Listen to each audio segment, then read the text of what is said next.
A common argument from the right in Britain has been to say that left-wingers only care about people in other countries. We're apparently obsessed with Palestine or refugees instead of people here at home. It was never the strongest argument.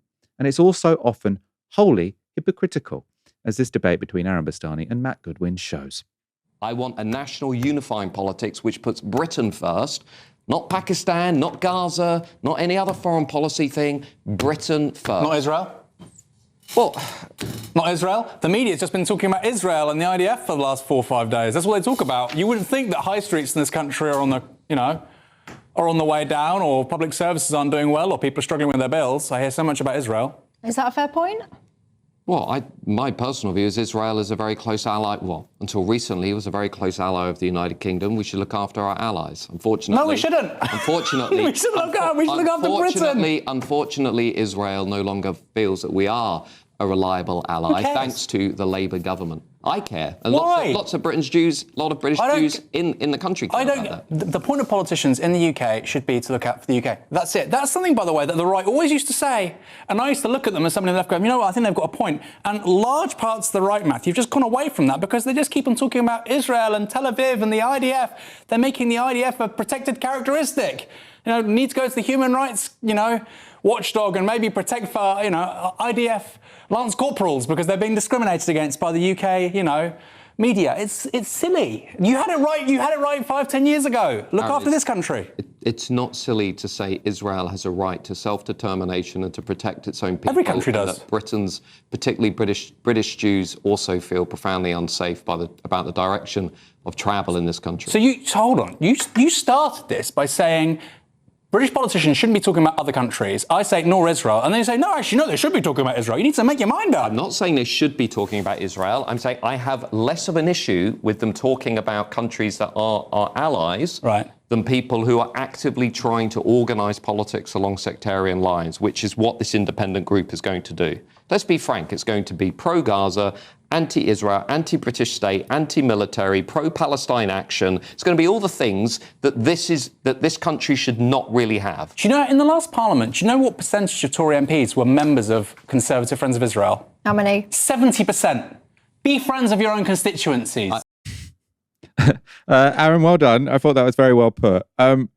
It like someone's just said in the comments, the hypocrisy of that person is off the scale. And it is true. He literally goes from saying, we can't have a politics where sort of politics is driven by opinions about foreign policy because of what ethnic minorities think. That's what he's saying when he's talking about sectarian politics. He's saying the politics of other countries entering our country via, ethnic minorities. Now, I think that's, potentially a problematic argument, but to go from that to in the next sentence saying, oh, and by the way, we have to support Israel because otherwise Jews will feel uncomfortable. It's literally, you are going against your own argument within the same sort of 4 sentences.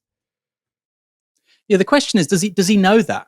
I mean, I suspect he does. Imagine if 70% of British Iranians, Michael, said that we support the Islamic Republic of Iran, which I probably don't think is true, but just say 70%, 51%, the majority of British Iranians, we support the Islamic Republic of Iran. Would you have Matthew Goodwin saying, well, British Iranians are very uncomfortable with what's happening with Israel and Iran right now. Actually, a majority of British Iranians support the Islamic Republic. No, he wouldn't say that. He would say, actually, he would side with Israel because Israel's involved, but a lot of the time he'd say, what's in Britain's interest? Why do we have UK MPs voting on whether or not, or lambasting other people, or pontificating about whether or not an airport is being built in Pakistan? That's a favourite of people like Matthew at the moment. You have the exact same thing going on with Israel. And people might say, well, what have we given Israel recently?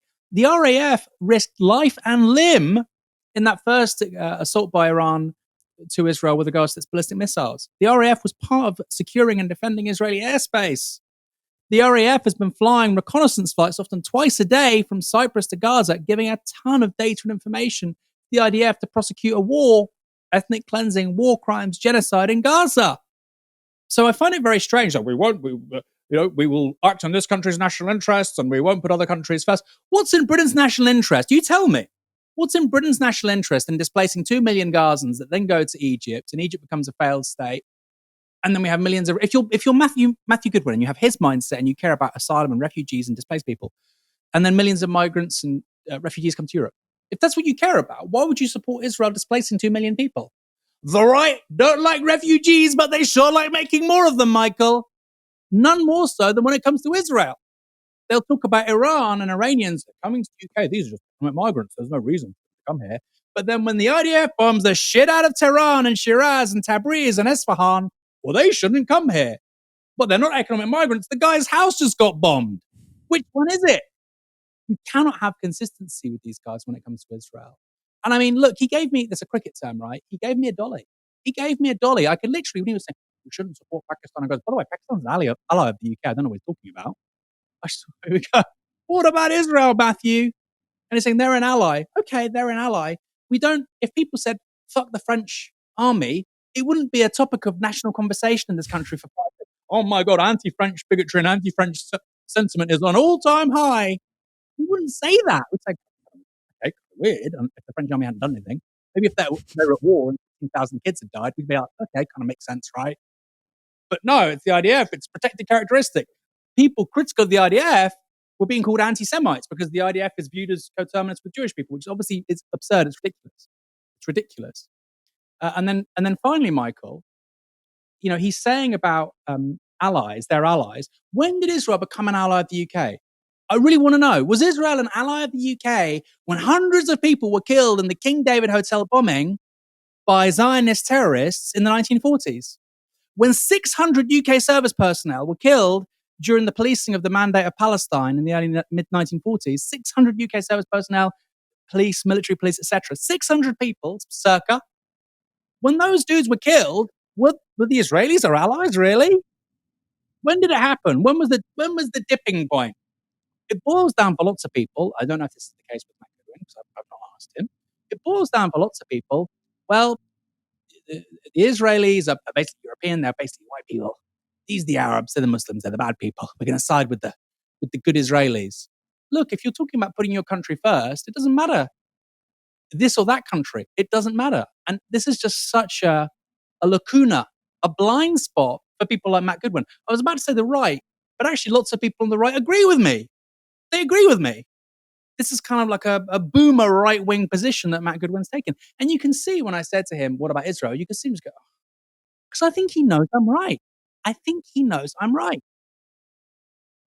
Well, I mean, I you don't want to put words in someone's mouth, but I think basically he's like, oh, I don't mind sectarian politics when it's done by Jewish people. I just don't really like Muslims. I mean, that's kind of the argument that's being made, isn't it?